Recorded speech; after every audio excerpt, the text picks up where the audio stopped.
And you can look at me and don't worry about me. Got you. All right. My name is Sam Radford III, and I am the president of Buffalo Public Schools District Parent Coordinating Council. I'm gonna do it one more time with the door closed. Oh, okay, Do you gotcha. mind if he stays in when he Okay, got you. stays in? He's Just running, grab it. so let's try it. And he'll Well, open it he's again. gonna open it again. All right. Well, let me just tell him to, that when he comes in, he's gonna need to stay in. So. Okay, so why don't we do that while he Okay, just gotcha. give me a minute. Okay. My name is Samuel L. Radford III. I am the president of Buffalo Public Schools District Parent Coordinating Council, also known as DPCC. All right, perfect. I mean, you can't. They say you can't go out once we get started. Okay. That was my last You kind of just try to do it during a pause. It's a squeaky door. All right. So, I don't know a lot about what you've done. I've read a couple of articles, but the minute I said to Tiffany, I'm looking at trying to engage parents more in this process, and she said, "Oh, you got to meet Sam Radford." So, what is it that makes you kind of legendary in this area? Wow. I won't. You have to ask somebody else to really get honest. I think just the fact that maybe we've been consistent, with a unconditional commitment to make, our community better than we found it, one, to ensure that we're fighting for all children, two, and I think what makes what we do a little bit different is that we're on nobody's side but the children's side. In a lot of education advocacy, you see people come in based on a particular interest or interest group, and our interest group is our children, and we fought. I guess that's what it comes down to. Anytime you're dealing with the status quo, it don't move just because you want it to move. You gotta, status quo, when you push it push back. And we stood for the pushback, and we continue to push, and we've changed some things. I think that ultimately what people remembers is when something changed. And a number of significant things that hadn't changed for a long time has changed. And I think that's what stands out for people. In Rochester, nothing really changes. And one time I asked, she was president of the United Way at the time, I said, how come parents aren't getting mad? Like, why aren't they storming these schools or even just circling them around, rallying somehow? And she said to me, she goes, people don't get mad just to get mad if nothing happens. People get mad if they see a way out that they're not getting, that nobody's moving forward toward, that they can get mad that they don't have that for their children. Can you recognize a turning point in Buffalo? Yeah, first of all, you hit the nail on the head. I mean, the reality is, let me put this on ignore, okay?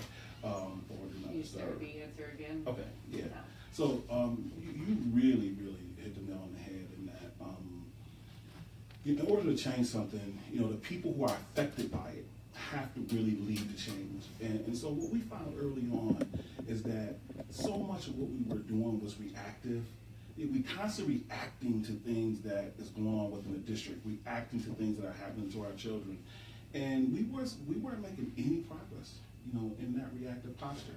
So finally what we decided to do is put together a proactive plan to say exactly what we wanted for our children, exactly what we wanted done. And we took it to the Board of Education and asked them to respond to what we call the plan was called Maximizing Parent Engagement, a plan to maximize parent engagement. And what they really did, it gave us all the reasons why it couldn't work and all the reasons why they wasn't going to do it. Just basically we're going to keep doing the same thing. And at that point, we decided to boycott. On May 16th, 2011, on May 3rd, 2011, we had a meeting, and we brought in all of our legislators, all of our Board of Education, people, the superintendent, and we put our Maximizing Parent Engagement Plan in front of them saying, listen, what is going on with our children? Why can't our children get a quality education? And we want some concrete answers. We weren't satisfied with the answer. We called a major emergency meeting to vote on whether we were going to do something about it on May 10th. And at that meeting, we voted that since they didn't give us a satisfactory answer, we were going to boycott. And the reason why we're going to boycott is this. We felt like that as parents, if we send our children to failing schools, and we know they're failing schools, they ain't just get to be failing. They've been failing for years, right? We were complicit. I mean, we were just as responsible, for the problem as everybody we were blaming. And so we said that it's actually educational neglect to send your child to a school that you know is failing. We had 27,000 students that were in failing schools out of 32,000 students. I mean, think about that. 27,000 out of 32,000 schools were in schools that are not in good standing, and it was like the district wasn't going to do nothing about it. And so when we did that boycott, all of a sudden things changed. You know what I mean? When parents basically stood on the stairs of City Hall, about 62% of parents did not send their children to school that day. We got a lot of great support. You know, that was one of the critical issues there. We got really good community support. The Reverend Darius Pridgeon, who was at that time I don't know if he was the council president at the time. He's the council president now. But he was on the Common Council, was the Ellicott District council member, but he's also the pastor of one of the largest churches here in the city. He was a major supporter. Bishop Michael Badger was another major supporter. We got so the church community, the community-based organization, the community action organization, the Urban League. I mean, a lot of the community organizations were really, really big supporters, and we called a boycott to draw attention to the fact that the vast majority of our children were in failing schools, and there was no real plan to do anything different about it. And once we did that kind of got the attention of everybody, and we kind of got on a path to turn the corner. Okay, so 1 day boycott? Yeah, it was a half day boycott. It was only a half day of school that day. So we said to parents, as a way to make it clear that we're totally dissatisfied with what's going on, we asked some parents to not send their children to school, but we said we want you to send your children to somewhere to get some education. We don't want you to sit at home. So the churches opened up the churches, and the community centers opened up community centers, and parents took their kids to the churches and the community center, and we used those as sites to be able to provide kids some academic enrichment during that day. Okay, so that sounds like you had a lot of support built up, ready to go. How long did it take you to put that together? It took a while. I mean, that wasn't the first issue we were fighting. We had been fighting issues after issues, but like I said, it was reactively. You know what I'm saying? So we had people who were allies, people who were supporters, but we didn't really have nothing, concrete proactively for them to participate in. Everything was reaction. Stop this, stop that. Go against the teachers union doing this. Go against, this big school principal doing this. Go against this or that. The Board of Education doing this. It wasn't really to do something. So once we came up with a plan for people to be part of to do something specific, then people can join in and help us to do something. Okay. And what was in this maximizing parent representation or engagement plan? Okay, it was a whole series of things. I mean, I should say that the plan actually had 3 full phases, and to give a little bit of background on it, and you kind of got to advise me, because that's like a good 3 to 5 minutes to give the background on that. Do you want the full background? Sure. Okay, so what happened was, when we first started mobilizing under the Buffalo Local Action Committee, the biggest one was the Buffalo Local Action Committee, we went to the Board of Education and we said to the Board of Education that there is a federal law that requires you to do school-based planning, shared decision making. And what that means is they had to plan with us. They had to work with us as parents. And because of a guy named Lloyd Hargrave, who was, I cannot tell you how important Lloyd Hargrave in terms of the intergenerational conversation. He was a person that was part of Title I and Chapter 1, and so he had the full history. He knew the background. When he came in, he gave us information that we just never had up until that point. He said, you can't fight people, just emotionally. You gotta go get some, get the policy, get the law, get the information to back up what you're saying. So he brought us the law. He showed us in Title I that we had a right under Section 1118 of the No Child Left Behind legislation. We had a right to be part of the decision making about what happens with our children. And so we went to the superintendent of the Board of Education and said, listen, we want to be part of the decision making. And the superintendent said, I appreciate that, but I'm not doing that. And so, what are you going to do? I mean, he kind of busted our bubble and said, I'm not doing that. So we said, well, the law says you have to do it. So he called us into a meeting, and he was very honest with us. He said, listen, I'm going to be very honest with you. I know what the law says, but nobody does that. And the federal government don't enforce it anyway. He said, but I'm going to tell you why as a superintendent, not going to do it. It was Dr. Williams, right? He said, the reason why I'm not going to do it, he said, school-based planning, shared decision making is something out of the, something they tried to do through the 80s and the 90s. I mean, it was what it was, but here's the reason why I believe it don't work. I bring in parents, I bring in administrators, I bring in teachers union, I bring board members, I bring everybody. We put together this wonderful plan on how we're going to move the district forward. He said, if the plan don't work, who's the only person whose job on the line when the plan don't work? He said, mine. the superintendent. He said, so if my job is going to be online because the plan don't work, I want it to be my plan. He said, so I'm not doing it. He said, so I'm not doing it, right? Obviously, that was and this is to the point you were making earlier, that was a huge point of frustration. We got parents mobilized, organized, we thought we had the law on our side, and the superintendent just shot us down, and we felt powerless, like we couldn't do anything. So what we did is we filed a complaint.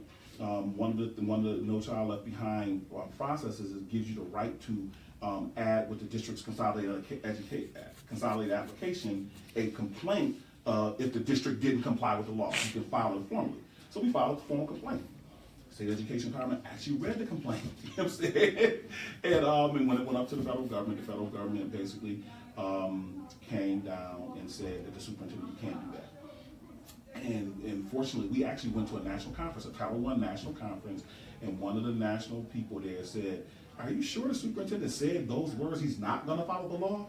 I said, well, I mean, even if he did say those words, I mean, the evidence is there. But yes, he said those words. She said, well, we're going to call the superintendent and see if that's really his position. So she did.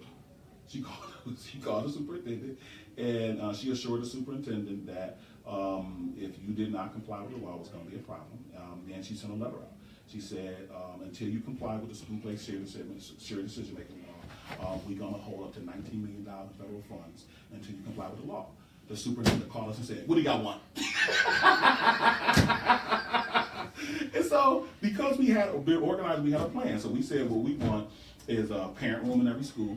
We want a parent facilitator, and we want a school-based management team in every school. And then for the next couple of years, the district really began working with us.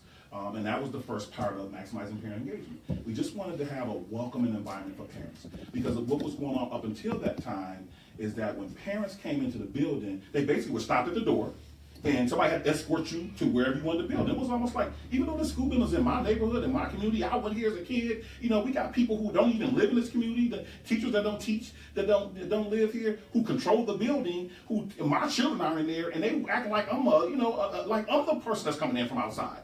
And so they, basically marched us through the building and then, okay, you done? Go ahead, bye. You know what I'm saying? It was a terrible environment. So they changed that. And unfortunately, at the same time, we were going through the joint school construction, and they were rebuilding every school, and they put into the policy that every new school had to build a parent room.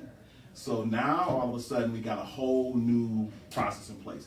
We got, a parent room. We got this parent facilitator, which is a parent volunteer whose job it is to help greet and engage parents when they come into the building. And we got seats on the school-based management team. So what that meant is that every school had 5 parents that got put on the school-based management team. The parent association president. Every school had to have a parent organization elect a parent leader. So the parent representative that goes to the district level. That's what I'm the president of. So they elected 2 people to that body. So those 2 people were on the school-based management team, and then 3 other parents were selected from all parents to be on the school-based management team. And they were like the school board for the school. They sit with the teachers and administrators, and they get all the information about all the data about how school is doing, and essentially what they can do, making decisions on what they can do to improve the school. So things went well. Things went well. We turned the corner. Things got a little bit better. So we went into phase 2 of maximizing parent engagement. Phase 2 happened, and that superintendent left. So a new superintendent came. An interim superintendent came, member of the district, then Dr. Brown came. And so the new superintendent had not had the experience that the previous superintendent had, and was her first time being a superintendent, and she was not as open to all the things that we wanted to do in phase 2. In phase 2, one of the most important things we wanted to do is we wanted to have a parent organization in every school. Most schools have a parent-teacher organization. And a parent-teacher organization is very different than a parent organization. We found that we were losing power in the parent-teacher organization.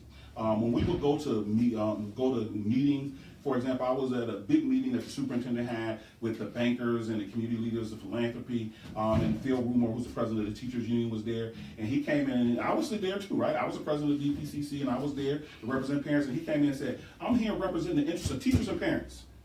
I'm like, wow. He said, how does he get to do that? He said, the teachers elected him the president, but he don't represent, nobody elected him as a parent president. But because most parent organizations are PTAs, parent teachers organizations, teachers not only ran the teachers union and the teachers together, they also ran the PTA. because they read the PTA because they're the majority of members that show up at every meeting, and there's a few parents that show up, and so we understood that our power was undermined by having a PTA, and we need to create a parent organization and we had that situation. We had one of Brian McIntyre was the vice president, the PTA president over at Performing Arts, and what happened was they didn't like what we were doing as a DPCC, and so the teachers came together and they voted him out as PTA president. And because they could just get all the teachers in the building to show up to the meeting and decide what parents they wanted to have representative and what parents they didn't, we knew that wasn't going to work. And so we worked and with the superintendent, and we changed, and with the Board of Education, we changed the policy. And so what we did then is we didn't understand at that stage of our development how important policy was. And so that was one of the main maturity points that we understood. Even though we had this parent room, school-based management team, parent facilitator, we did not have a policy that protected our interests as parents. And so even though there was a policy on a parent engagement policy in the district. And so we went and found out what that policy was. That policy was 3170. And that policy was not comprehensive. And so the next thing we did is we began to work with the Board of Education. We changed the policy to actually meet our needs. Because the people who wrote the policy before, they wrote the policy in their interest. And it wasn't in the interest of parents. So we changed the policy to make it be in our interest. We made it to where you have to have a parent organization in every school. The parents have to elect their own leadership. Now, you can keep your PTA. You don't have to give it to your PTA. But if you had a PTA, you had to have a subcommittee of your PTA that was parents only, and only parents can vote for the parent positions. The 5 school-based management team positions, the DPCC reps, and the PTO president, the parent organization president. So that was a big deal. So that was phase 2. We did that in phase 2. The next thing we wanted to do in phase 2 is we wanted to have the parent facilitator position, the position we got in the previous phase. We wanted to have that position become a position that was secure. That position was really a volunteer position, and some years they would fund it, some years they wouldn't fund it, and it really wasn't secure. So we wanted to have an outside not-for-profit organization come in and hire, train, and supervise parent facilitators. And the superintendent basically took us all the way up to the point. They did the RFP. They, issued the RFP. They actually selected a winner. And then when it came time to actually do the contract, a new school board got elected. Superintendent said the new school board was supported by the union. The union didn't want it. They said, okay, nope, we ain't doing that. So we actually took like 3 steps backwards. And that was a real important lesson. We learned a huge lesson right there that, you not only do you have to have policy, you have to have people in political positions to support your policy, because if you don't help get people elected, the people who do help people get elected determine what the policy is. And so we learned a lot about policy at that point. And then after we learned that even if you went on a policy, if you don't follow through and understand that policies have to have regulations to say how to implement policy. And they have to have budget allocations to pay for those things. So you could win on policy and don't get nothing. So there were things we just didn't know. And so we learned over time those nuances about how to get stuff done. And so eventually, we really got to the point where in 2012, Say Yes to Education came to town. And when Say Yes to Education came to town, oh my God, what a game changer. I cannot tell you the level in which that changed everything. It just really, we went from this, I don't even know how to describe it. It was almost like a hopeless community. We almost just accepted the fact that our children, some were going to college, some wouldn't. That's just the way it was. I mean, if you couldn't afford to send your kids to college, or your kids, went 45, 50%, you oscillate between a 40 and 50% graduation rate. And the African American community was like 25% for like the last 50 years. So, I mean, could you imagine that? Could you imagine what a community looked like where you got 50 years of 25% graduation rate? That was the norm. We had just adjusted to it. And then Say Yes to Education came and just literally changed it. We went from hopeless to hopeful. Now everybody that graduates from college, graduates from high school, gets to go to college. That's just a game changer. I could talk about that for, I won't take up the whole time, but I could talk about that a lot. So, but once that came, but Say Yes to Education did not just come with the college scholarship. Even more important than the college scholarship is they put together something called the Say Yes to Education Operating Committee. This is what the operating committee was. If you can imagine this, right? think about 1 year, we got parents out here in the wilderness fighting for our children to get a better education. And basically, we getting, wins, but as quick as we get a win, they take it back. You know what I'm saying? It's just really oscillating and really not going anywhere. Nobody really caring about the fact that we got, at that level of failure, you would think, like you said, everybody be screaming, but politicians had adjusted to it, community had adjusted to it, it just was the way it was. Say yes to Education Operating Committee. Brought everybody to one table. Brought the mayor, the county executive, state legislators, and brought philanthropy, and brought the business community, brought the not-for-profit community, higher education. Every possible stakeholder you imagine was sitting at one table. Now, mind you, that wasn't the first time they had come together. A couple years before that, Bob Wilmers, M&T Bank had brought everybody together, right? He had brought in Noel Tishy, Dr. Noel Tishy to come in and do a big workshop for us. It was good. The workshop was everything. But you kind of get adjusted to everybody come to the table. We do the photo op. We say what we say. But over time that just kind of fades. He gave us a plan. We had committee meetings and we kind of went with what he said, but it really didn't go anywhere. So yes, Education Operating Committee came and they required every stakeholder to have their key stakeholder at every meeting, and the meetings were every 2 weeks. Now here it is, two things that happened that were significant for parents, right? The first thing was they required a parent to be at the table. So all of a sudden, normally when they have all those meetings, you know how that go? All the big wigs get in the room, they make the decision, then they come tell us what the decision is. So yes, Education said no. You can't, the parents have to be at the table in the discussion. And they have to be there every 2 weeks with everybody else. That was unheard of. Normally they do all the planning and tell us about it afterwards. So now all of a sudden, that's the first thing. Then the next thing was, once the meeting started, they required the key stakeholder to be at every meeting. So the mayor couldn't send his representative. The mayor had to come. The union couldn't send their number two. The union president had to come. The superintendent, all the key players had to come. So in my mind, I'm like, okay, let's see how long this lasts. This is not going to go long at all. I can't imagine it for more than a couple months. These guys are going to be, they're just way too busy. And they're winning right now. Why would they really want it to change on some level? But we looked up, a month went past, 2 months, 6 months, a year went past. And people kept showing up. And I'm going to tell you something really magical that happened, at least for me on a personal level. The only time I used to talk to the president of the teachers union was on the front page of the Buffalo News.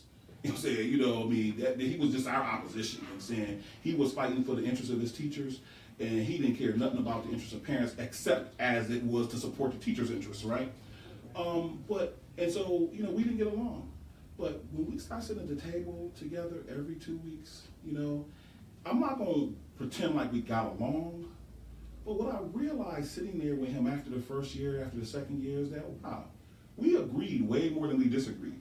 You know what I'm saying? We actually wanted the same thing in the end. He just had an approach to it where he had to protect the interests of his teachers. I had an approach where I had to protect the interests of my parents. But we wanted the same thing. And if we could come up with ways to get the same thing without, violating each other's interests, we were invested in that. That was really, really special to me. Because that means you didn't have to fight all the time. Because we used to spend all the time only fighting. You know what I'm saying? We still fight. You know what I'm saying? We fight now. You know what I'm saying? But the point is, I know where his heart is at. I know at the end of the day, he's committed to his constituency, but he's also committed to educational outcomes. And we got to figure out a way. We got to create ways to do that may not be there. That came out of that being at that table together. That was a really, really, really important experience. And we went through 7 superintendents and interim superintendents in 5 years. If you can imagine that. We're close. But listen, and we stayed together because of the operating committee. Because you got all the big wigs at the table. You got the head, the bankers and the not-for-profits, the head of the foundations. You got all of them at the table, and they're invested in the conversation. And they're smart people. They are smart people. You can't just use propaganda to get over on those folks. And so all of a sudden we came up with a plan, a strategic plan. And then the biggest difference maker was we brought in Dr. Cash. When the Board of Education brought in Dr. Cash, a seasoned, experienced superintendent who had worked in large urban school districts. And don't ever let people tell you that, leadership don't matter. Leadership is huge. We have not been as stable as we are. And I've been active since 1990. That's 28 years. I've never seen the Buffalo Board of Education, the Buffalo School District, as stable as it is right now, have a clear strategic plan that's got. Matter of fact, I say to parents all the time, as long as I've been doing this, there's never ever been a better time to be a parent or a student in Buffalo Public Schools. Never. Just because the things are going in the right direction. And if I start telling you all those things, I'll be going forever. So I'll wait and let you ask me what you want to ask me. But the number of things that we're not maximizing parent engagement plan that are happening now. We have 14 points that we want to achieve. 11 of those 14 points have been achieved, and we're well on the way for the last three. Is it possible for me to get a copy Oh, of yeah, that, and then absolutely. maybe you and I can communicate, Yep. so I won't keep you all afternoon. Right. So, what are the hardest? What were the hardest? It sounds like you got parents really involved fairly quickly around these sort of things, but No, there I must won't say have it been was quick. okay. No, That's what I'm like trying to okay. get at. Right. The barriers to parents stepping up, and not that they don't want to. I understand there's a lot, but what were those things that you recognized and had to overcome in order to bring them into the fold? So 3 barriers. The first barrier, and so I'm going to say the first 2, just say it out loud so I don't lose it, right? The first barrier having to do with the importance of having early victories. The second barrier having to do with the neighborhood schools, all right? So we just talked about the first barrier, right? In the beginning, there was no problem to get parents mobilized and organized. They could come together for an event, right? But if we won on the event, but then it didn't happen, it just deflated people.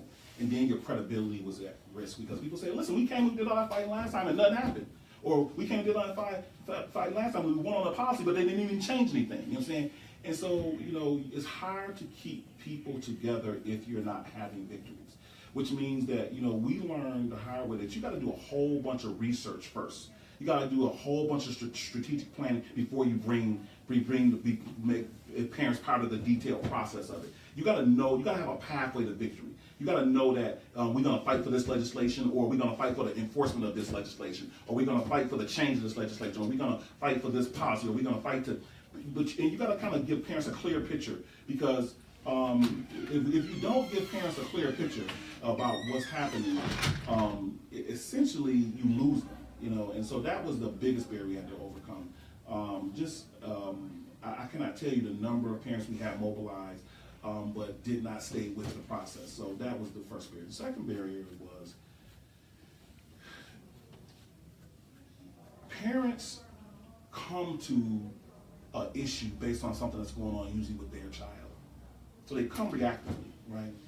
And the barrier was once you help their child, to keep them involved to help other children. Because once the problem's gone for you, the problem's kind of gone. You know what I'm saying? It's hard to keep people engaged, past their child's, issue being resolved. And so once you got parents engaged, to keep them engaged and support other parents. And the real reason why that was a challenge is because most of our parents had children that went to school outside their own neighborhood. And that was a huge barrier.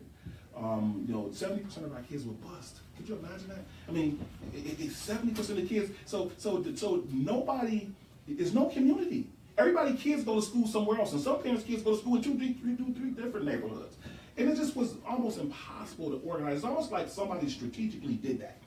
If we want to keep the parents from being able to organize, we got to separate them all. We got to keep them from being in the same neighborhood. Because if they're in the same neighborhood, they're around each other. They go to the same school, the same building, the same block clubs, same community centers, same churches, and they'll be able to organize. So somebody, I'm not saying that, I don't got no conspiracy theory thinking somebody did it, but if somebody was to do it, that was the perfect strategy, because it's hard to organize people who don't have nothing in common. And so that became a huge barrier. The last barrier was, I think we just overcame the last barrier in the last year or two, last 2 years since this new superintendent came, was parents fighting parents.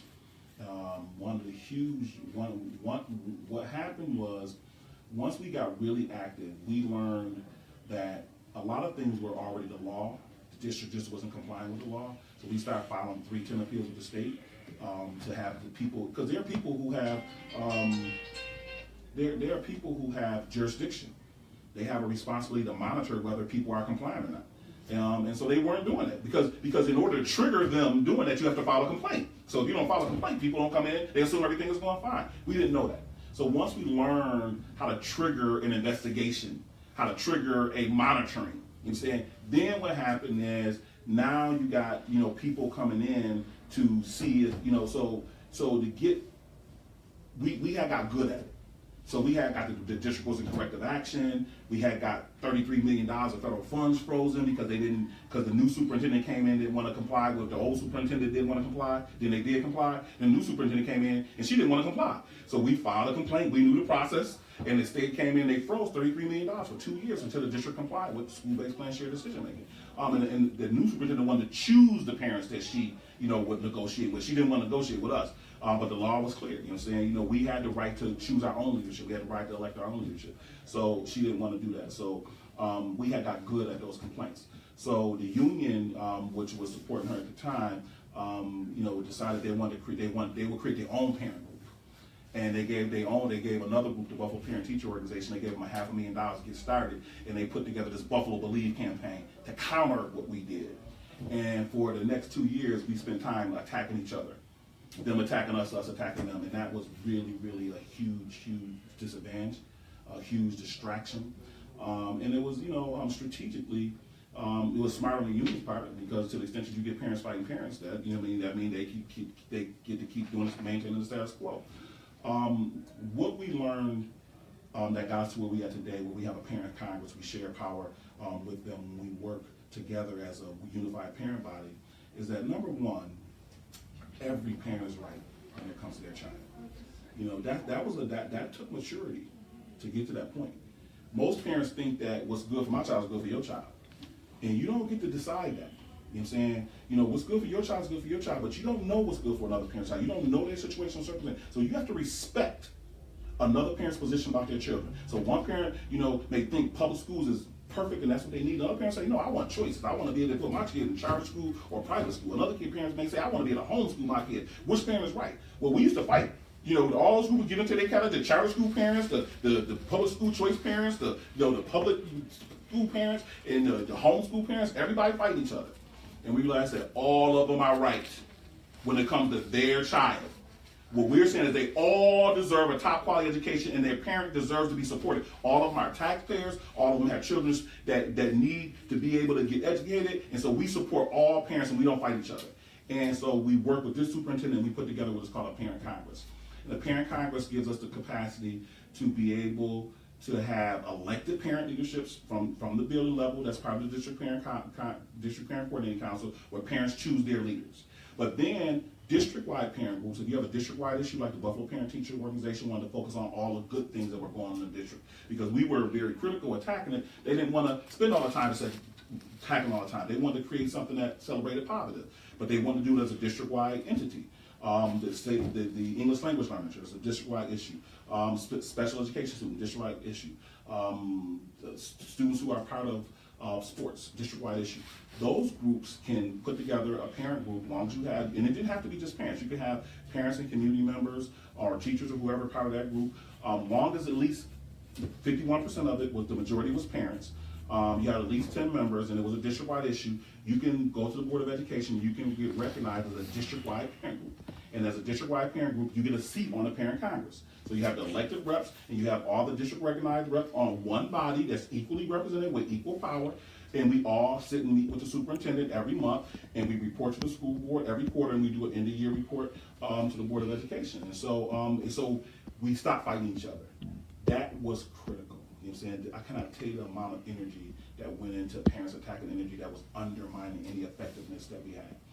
So once we turned that corner, we were able to now partner with a superintendent who was moving us in the right direction with the new education bargain. And we've seen our graduation rates go from 45% to 65%. We got, 4 parent centers open up in our school. We got after school programs in every school. I mean, I can just go on. All these things that were on our checklist are coming off left and right. Partnering with the Say Yes to Education operating committee and being able to just keep smart people thinking about creative ways to solve problems. All that stuff was going on, and that's kind of how we got where we got today. So just 1 or 2 more questions. One, when you look back, what makes you most proud? Oh, good question. Wow, what makes me most proud? I guess I would say the fact that we didn't give up. Um, um, there was a moment where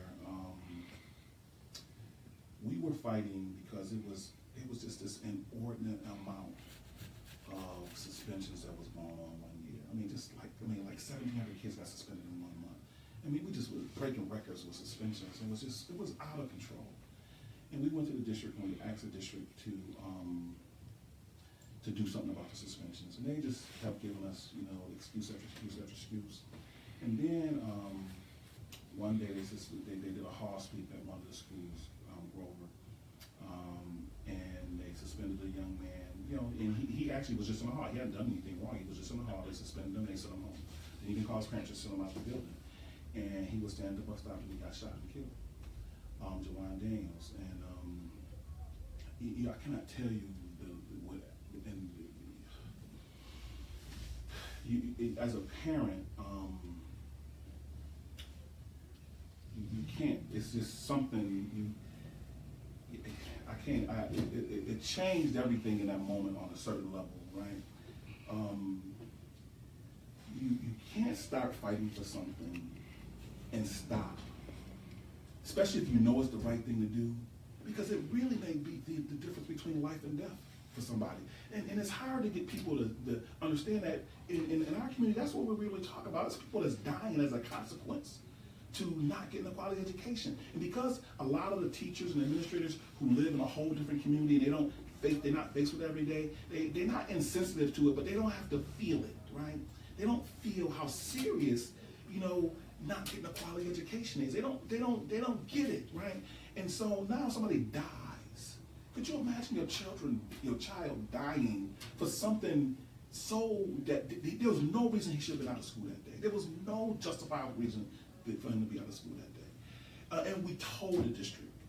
And so what makes me most hopeful is that in the face of that, people came together and continue to fight. We have one of the best code of conduct policies in the country. People come to. I was in a conference this week in Washington D.C. A lady from